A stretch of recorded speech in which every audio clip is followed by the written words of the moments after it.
3-0. 3-0. Goodbye Champions League. You can call me pessimistic, you can call me negative, but are you confident? Are you confident that we'll get ahead of United and Leicester at the moment? Because I'm not. And I've been so positive over the last few weeks, but for what? For what? Just so we could throw that out the window? And that's taking nothing away from Sheffield United, by the way. We have failed to match them in terms of everything. Determination, willingness to win every single ball, energy levels, passing, end product, conviction. They've been unbelievable, Sheffield United, and we've just been horrendous. If you got a neutral to watch this game and didn't show them the table beforehand, you'd think we're 12th, 13th in the league and had nothing to play for. You think Sheffield United were going for the league title?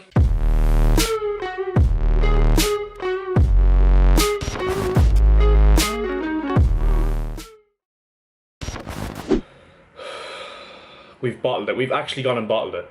We've actually gone and bottled it. Where do I even begin? Right, so I'm gonna have to try and do this in sort of a timeline kind of way, because otherwise I'll just forget everything I want to say, because there's so much just roaming around my brain cells right now that I just can't think of saying all at once. So I'll be honest, yeah, when the lineup came out, 2 changes, Jorginho and Abraham in. No problem with Jorginho playing, because obviously there's not much you can do about that. But I was kind of concerned that Abraham was starting. Not concerned, but just confused, because I honestly don't know what Giroud's done to warrant being dropped. I mean, he scored against Palace. I know Abraham did as well. But surely you don't drop a striker who's scored a goal and is actually playing the form of his life right now. And yeah, I know Abraham didn't get the service today, but come on, the best strikers don't need service. They make service for them fucking selves. And that is the difference between Abraham and a top quality striker at the moment. So anyway, we get into the game. The first goal, as you can see right on my screen right now, Mason Mount just completely gives it away. And then the ball comes in, someone takes a shot, deflects off Barkley, and Kepa makes a very good save, but no one follows in the rebound. McGoldrick can tap it in from 2 yards out. I don't know how we've allowed him to do that. And of course, it's his first goal of the Premier League this season, his first goal ever in the Premier League. We allowed Benteke to score his first goal of the season last week, and we've done the same for McGoldrick, and not only has he scored 1, he scored 2 against us. So, phenomenal defending once again. And then the second goal, oh my god, that's why I've just given up. I'm slowly but surely giving up on Kepa, because I know, like, maybe he might not have saved it, but at least move and try and at least try and save it. He just stood there, and I know Christensen just allowed him, and Zuma just allowed McBurney to just head it into an empty net, but Kepa stands there and watches it, which is quite ironic, because for the entire game, Dean Henderson just keeping out every single shot, and bear in mind it was very minimal the amount of shots we took at him, but he keeps out everything. And the difference between Kepa and Henderson, Kepa just is one of the reasons why Chelsea fans are so frustrated. He's so indecisive when he's coming out to punch shots from corners and stuff. And then you have Dean Henderson coming out and plowing fucking 4 or 5 of his own players to try and get the ball. That is what I want. And Chelsea fans have the audacity to take the piss out of Nick Pope being linked with us. He'd walk into our team much like he would a lot of other Premier League teams. I'm sorry he's not saucy enough and he plays for fucking Sean Dyche's Burnley, but he's a fucking fantastic shot stopper. And look, as I said, I've tried to remain so positive since the restart. I really have, because there has been a lot of signs to be positive about, except for the West Ham game. We've been phenomenal since the restart, but I could see this coming from a mile away. I just tried to keep my mouth shut just in case I was wrong. And now it has happened, and now we're going to be playing Europa League next season. And I know a lot of you were probably saying that I'm probably overreacting because we're not actually consigned to Europa League just yet, but do you think really United are going to lose any games? Because they seem to be the most informed team in the fucking planet right now. The only hope we have is that Leicester just screw up, and even they have an easy run, and they're going to beat Bournemouth tomorrow. United will walk over Southampton, which means we're going to be 5th, and then City's ban is getting overturned by what I'm hearing for tomorrow, and that means that 5th won't get Champions League, which means we're going to be in the same competition as Sheffield United, who, by the way, were promoted last season. And I know we had the transfer ban and we lost Eden Hazard, and we have a manager who's, in his 2nd season, and although I do think that Frank Lampard has done wonders with us this season, every situation is relevant, and we really should be getting into the Champions League with the position we're in the table right now. And yeah, by the way, take nothing away from Sheffield United, because I really enjoyed watching them today over Chelsea, if I'm being honest, because their desire, their determination, their willingness to win every single ball and outstrength every single Chelsea player in terms of work ethic, strength,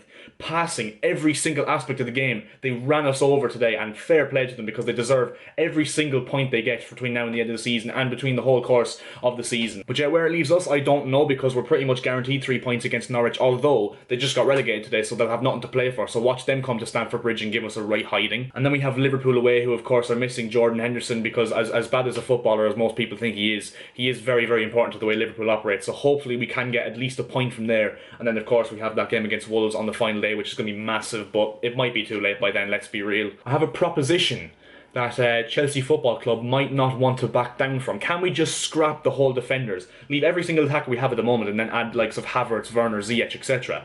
But can we just scrap the whole back four and buy a new back four? Because if someone offered me right now, I'd take it with your hand off. I forgot to even mention the third goal, by the way. They're just swinging the ball. Rudiger does his usual brain-dead self of just clearing it straight to McGoldrick, who fires it past Kepa.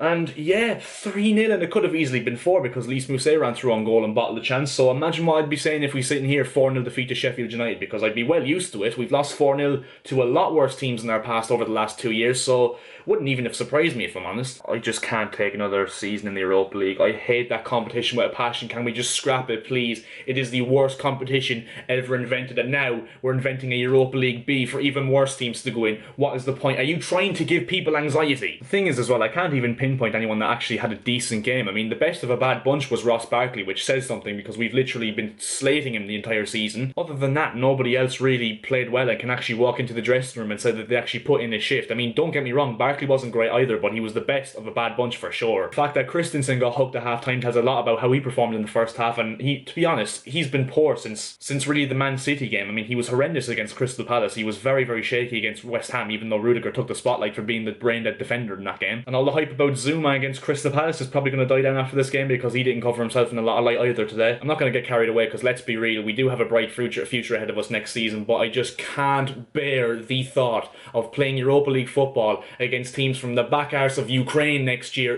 I can't. Can I just say something as well? How in the name of God Almighty Lord above did Willian manage to last 90 minutes on the pitch? I don't know how he does it, to be honest. I mean, yeah, he's been very good for us this season for the most part, but in the games he plays badly, I honestly do not know how he is not one of the first players hooked off. I mean, there's only one real positive we can take for this game, to be honest, and I'm clutching at straws in doing so, is that Frank Lampard has shown that he is well capable of hooking off players at half-time and he does not give a shit. If you're not pulling your weight in the team, get the hell off the pitch, and that is what I like about Frank Lampard, my manager. And it just says something that's the only minuscule positive we can take from today. It just shows how fucking useless we were. And yeah, that is where we're going to leave this video, guys. If you did enjoy, make sure to drop a like button down below. We're very close to 100 subscribers, so yeah, if we could hit that landmark, that would be very much appreciated. And yeah, I'll see you guys in my next video.